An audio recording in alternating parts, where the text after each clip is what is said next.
Hey YouTube, so today we're reviewing Trespass by Genesis, uh,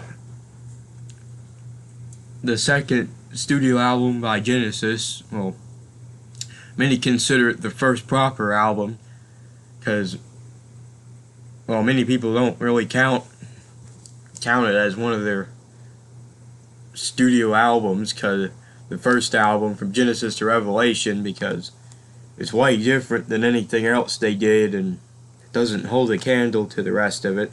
I personally like it, but their second album, Trespass, clearly better. Um, but yeah, I love this album. It's one of my favorite albums. Um, it's I think it's a great progressive album and sort of overlooked. You know,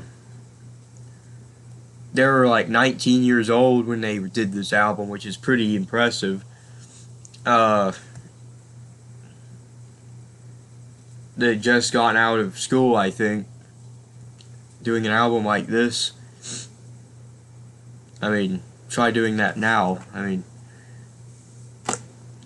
they're definitely intelligent musicians, and they were great at what they did. Uh, you know, Jonathan King grew tired of them, or grew disinterested in them when they wanted to write longer songs and stuff, because he was more interested in pop groups instead of, progressive groups. He was into the Bee Gees and stuff like that. I do think their first album is an undiscovered 60s album, sort of. It's nothing compared to the next several Genesis albums released. I mean, you can compete it with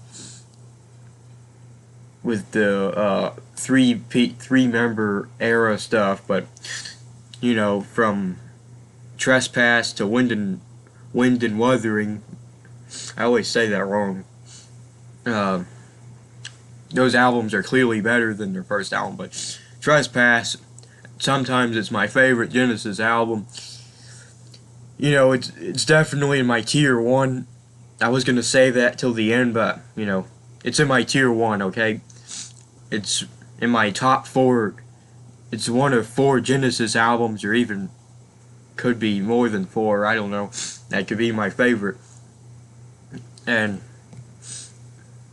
yeah, I have a runny nose, so I might sound weird. But yeah, I do love this album. It's a sort of overlooked.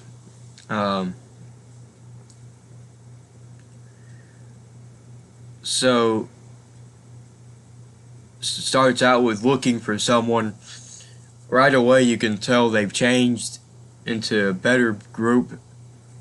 Gabriel's voice has matured a bit.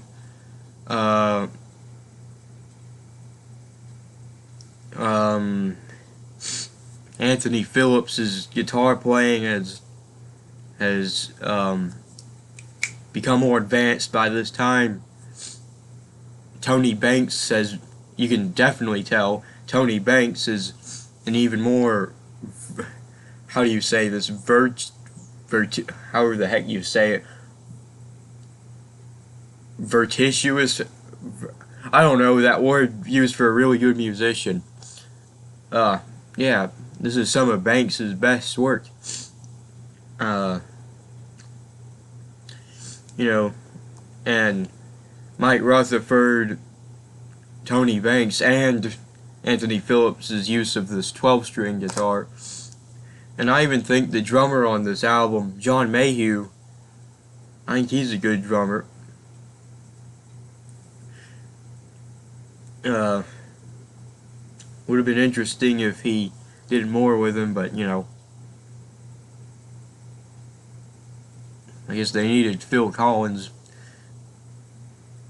Mayhew didn't even sing or anything. He didn't have much of a charm to people. So that's probably why they got Phil Collins in. But yeah, Looking for Someone, great song. Love how it ends with the choir sound. Uh, White Mountain, I like that one. Um, Visions of Angels, I love that one. Love the Again, the best thing about this album for me is the keyboard playing by Tony Banks. Some say there's too much keyboard in it, but you know, I like the heavy keyboard in this, and I think it works well. Um,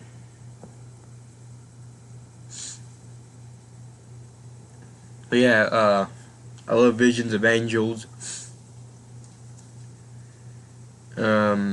Stagnation. Stagnation's probably the best song on the album. It took me a little bit to really appreciate it, but you know, now I think it's probably the best song on the album. You know, it's the most progressive sounding. I don't know. It just seems like the centerpiece of the album. Some say The Knife is, but I think Stagnation might be the highlight, with you know the epic ending and everything. Dusk, I love Dusk. One of my favorites. My favorite part of the song is when the other band members sing. You know, there's a part where all the other members sing, and you know, I like that part the best. And, you know, it's acoustic with the flute and everything, with the keyboard. I love the chord progression in it. Great song. And The Knife, you know, the most famous song on here. It is a great song.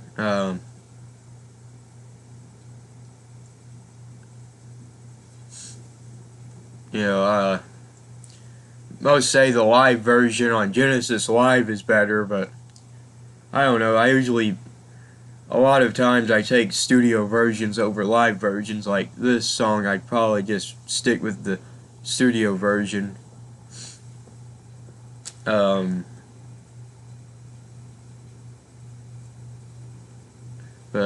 you know, live version's great too. But there's few songs I like better live. Like there are some Genesis songs I do like better live though. Like Supper's Ready is better live. The Musical Box is better live, and some of Pink Floyd's songs as well. Like you know, Astronomy Domini, Interstellar Overdrive. Set the Controls for the Heart of the Sun.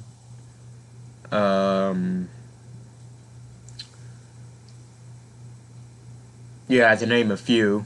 There's probably a bunch more, but I can't really think right now. But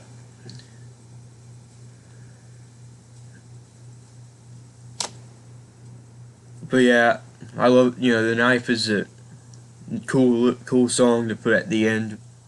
You know, epic closer, which is the opposite from the rest of the songs. You know, it's a bit heavier and more aggressive, I guess.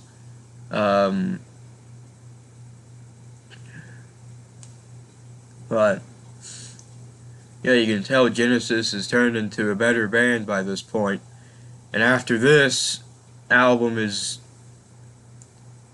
you know, after this album, you know, we get Steve Hackett and Phil Collins, and then we get the classic lineup. So I should have did this before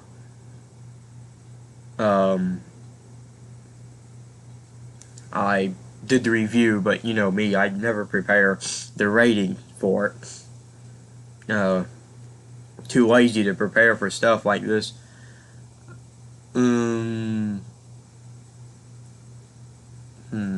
What next? 8 plus. I'm doing the math for this.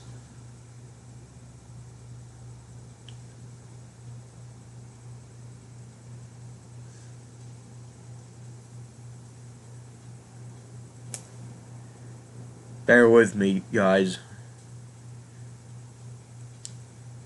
So, everything pretty much gets a 10, except band lineup. We're still not at the classic lineup, even though I do love Anthony Phillips.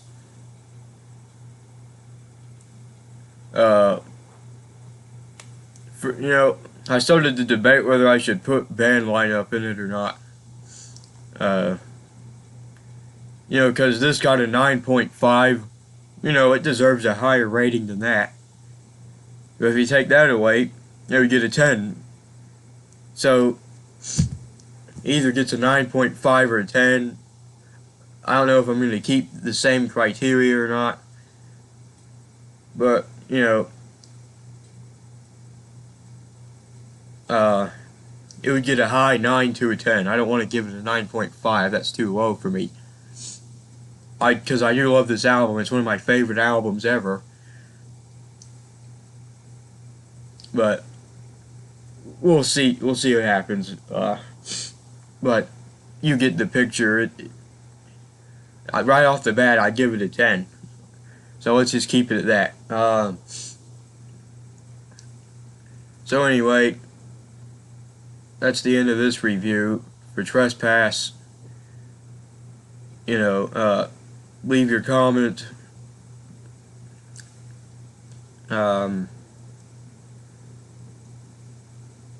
Yeah, leave your comment, like this video, subscribe, do all that stuff. If you don't like it, whatever. Just don't be nasty about it. Okay. Oh yeah, and if you're wondering, I think I'm gonna do the Genesis reviews, and I'm gonna alternate between the Yes and Rush reviews, since they made around the same amount of albums. They both made around 20 albums, so I'll just alternate between them. Yes, Rush, yes, Rush. But yeah, that ends this review. Thanks for watching. Yeah. See you guys later.